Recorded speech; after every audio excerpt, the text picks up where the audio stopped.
Unit 3. Listening. Part 3. So, now, after that, I'd like to ask each of you a bit more about your holidays. Francesca, what did you particularly like about your holiday? I went on one of those journeys overland to Kenya.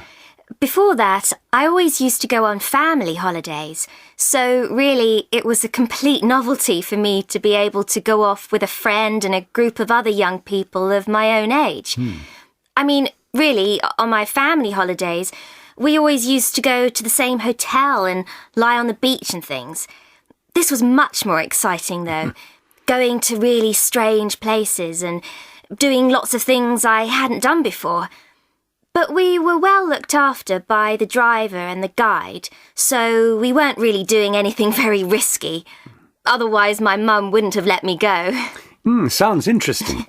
And what about you, Mike? Why did you choose your particular holiday?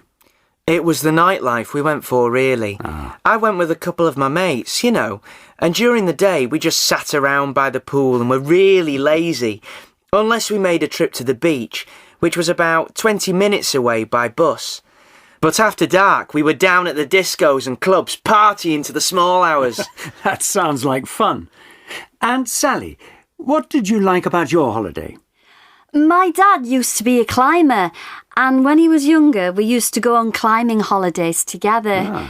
But this time I went with a couple of my friends, which was great because we were away from the city, out in the open air in fabulous natural surroundings.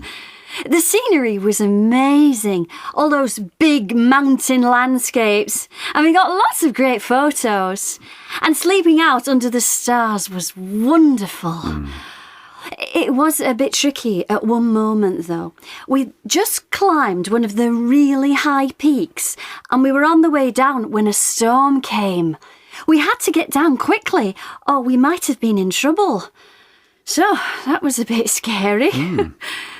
We were carrying pretty big backpacks, so all the physical activity got me quite fit by the end of it. Sounds a great experience. Now you, Paul, how was your holiday? Not my idea of a good time at all, quite honestly. I mean, the meals were delicious, if you don't mind sitting around with a lot of middle-aged adults in these luxury places.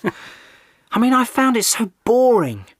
And my mum and dad dragged me round looking at paintings and sculptures, which I hated. Still, there was an upside to it, because that's when I met this Polish girl called Jolanta, while we were walking around one of the museums. She was just as bored as I was. So we left our parents to get on with things and went off for the day together. We had a really great time and we're still in touch. So you think you've grown out of family holidays then? Pretty much so. Finally you, Katie. How did you get on? It was one of my first non-family holidays too, except for summer camps when I was younger.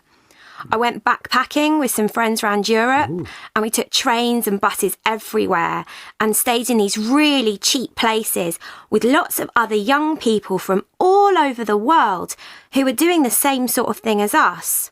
It was really fun meeting them. I mean, mostly people were so open and kind and wanting to get to know you. I think that's one of the best things about foreign travel, meeting new people.